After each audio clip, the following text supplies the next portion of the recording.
A few years back, I had a habit of going out at evening into the night on the scooter and enjoying the cool weather. One night, I was passing a house that had a small opening in between the house and the brick wall. Even though it was dark, I could see what appeared to be a hooded figure standing behind the wall staring at me. I stopped my scooter to get a better look, but I couldn't see any of its face.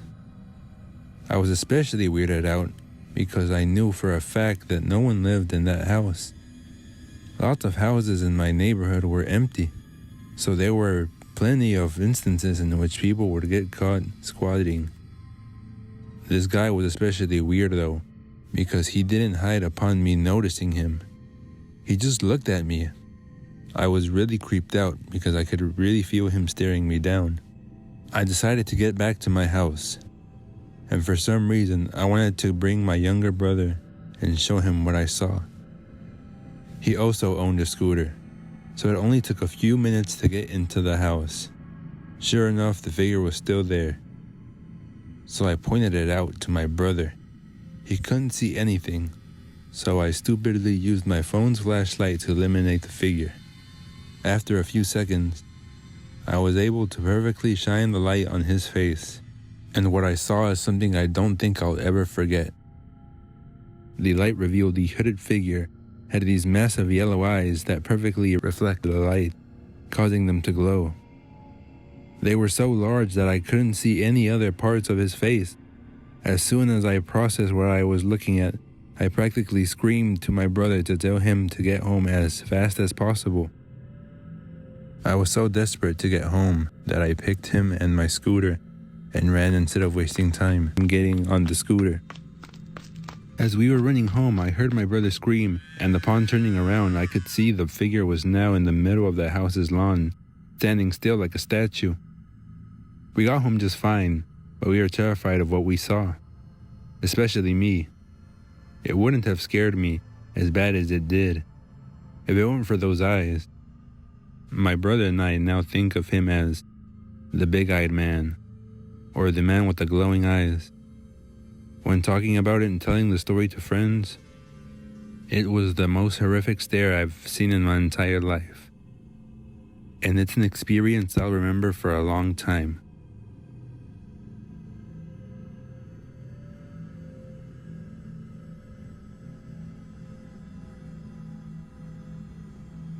About 5 years ago, I lived downtown in a major city in the US.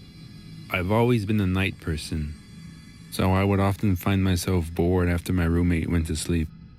To pass the time, I used to go for long walks and spend the time thinking. I spent 4 years like that, walking alone at night, and never once had a reason to feel afraid. I always used to joke with my roommate that even the drug dealers in the city were polite. But all that changed in a few minutes of one evening. It was a Wednesday, somewhere between 1 and 2 in the morning, and I was walking near a police-patrolled park, quite a ways from my apartment. It was a quiet night, even for a weekend night, with very little traffic and almost no one on foot. The park, as it was most nights, it was completely empty. I turned down a short side street in order to loop back to my apartment. When I first noticed him, at the far end of the street on my side was the silhouette of a man dancing. It was a strange dance, similar to a waltz. But he finished each box with an odd forward stride. I guess you could say he was dance walking, headed straight for me. Deciding he was probably drunk, I stepped as close as I could to the road to give him the majority of the sidewalk to pass me by. The closer he got, the more I realized how gracefully he was moving. He was really tall and lanky and wearing an old suit. He danced closer until I could make out his face.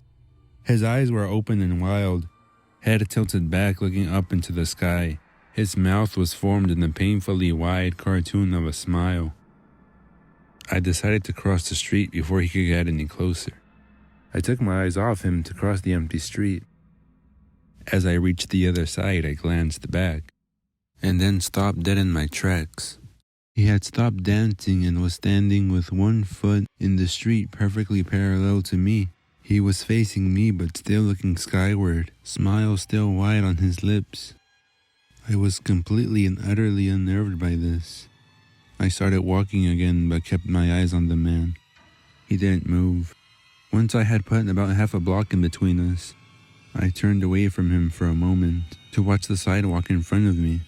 The street and sidewalk ahead of me were completely empty.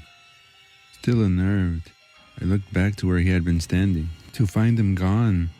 For the briefest of moments I felt relieved, until I noticed him. He had crossed the street, and was now slightly crouched down. I couldn't tell for sure due to the distance and the shadows, but I was certain he was facing me. I have looked away from him for no more than 10 seconds, so it was clear that he had moved fast.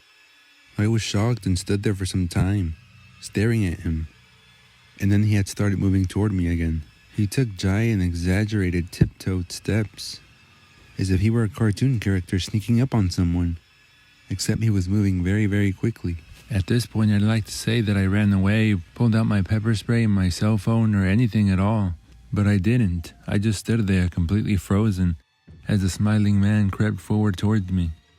And then he stopped again about a car length away from me, still smiling a smile, still looking towards the sky. When I finally found my voice, I blurted out the first thing that came to mind. What I meant to ask was, "What the fuck do you want?" in an angry and commanding tone. What came out was a whimper. What do you want? Regardless of whether or not humans can smell fear, they can certainly hear it. I heard it in my own voice, and that only made me more afraid. But he didn't react to it at all. He just stood there, smiling. And then after what felt forever, he turned around, slowly, and started dance walking away. Just like that, no one had turned back to him again. I just watched him go, until he was enough away to be completely out of sight. And then I realized something. He wasn't moving away anymore, nor was he dancing. I watched in horror as the distant shape of him grew larger and larger. He was coming back my way, and this time he was running. And this time he was running straight towards me, full sprint. So I ran away. I ran until I was off the side road, and onto a better lit road with sparse traffic. Looking behind me then, he was nowhere to be found. The rest of my way home, I kept glancing over my shoulder, always expecting to see his stupid smile, but he was never there. I lived in that city for 6 months after that, and I never went out again for another walk. There was something about his face that always haunted me. He didn't look drunk, he didn't look high, he looked completely and utterly insane, and that's a very, very scary thing to see.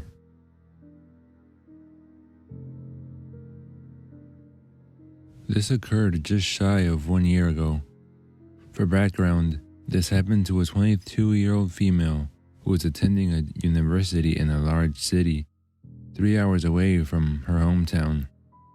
Therefore, she was living alone at the time, with her closest relatives being hours away from her. She had just recently gotten out of a very abusive relationship. She was extremely heartbroken and felt devastated. She had been living in her small one-bedroom apartment with said boyfriend for the past 2 years. After the tumultuous end of their relationship, she moved out and remained residing in the apartment. I'm only mentioning that detail because in some way it plays into the reckless decisions she made on this evening. For further explanation, it was a hard time for her to go to an empty apartment that amplified and worsened the heartbreak that she was feeling at the time. Anyways, onto the story. Her friends had decided to take her out to a hockey game to get her out of the house and potentially get her mind off the breakup. It was a Friday night, and they had been consuming fair amount of alcohol throughout the progression of the hockey game.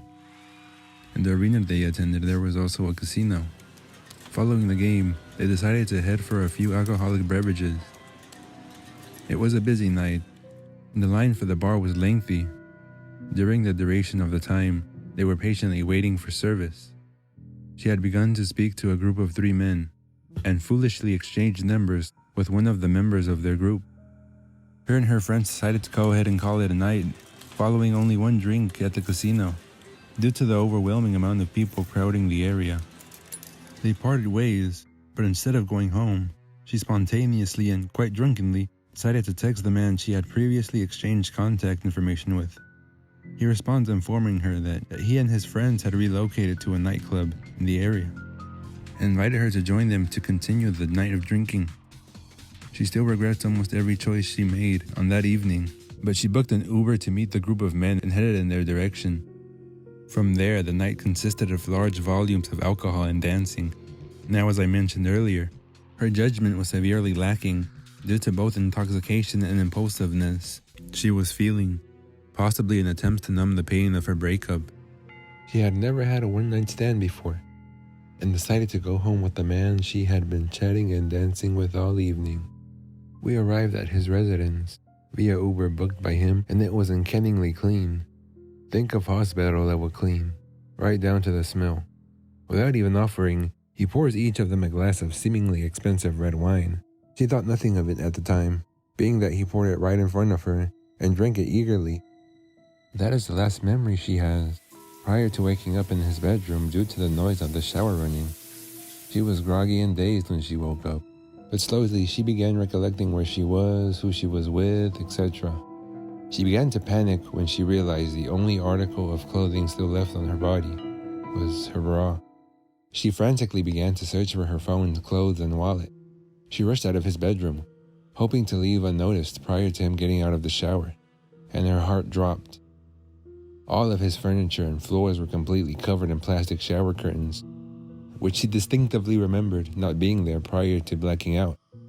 Worse yet, all of her belongings were placed neatly on his kitchen island, alongside a hammer. Her instincts kicked in, and she swiftly grabbed her things and ran out the door, not even bothering to put her clothes on first. Once she was out the house, she ran for several minutes in a random direction, panic and adrenaline fueled, slipping her clothes on as she ran. Once she finally stopped, she called a cab and went to her apartment, not speaking about the incident to anyone for a long time to come. The most haunting detail is that the only thing missing of her personal belongings was her ID. What was his intentions? Did he take her ID as some sort of trophy or memento of what he had planned for her that evening? What was put in that wine to sedate her in that way? Looking back on it, she realized that she should have contacted the authorities immediately. Perhaps the reason for both me not speaking up to law enforcement or even informing close family members and friends about the horrors I witnessed that evening was because I was and still am highly ashamed of the impulsiveness and naivete she acted with that night. This eats away at her daily because she believes that it is potentially too late for her to report the man.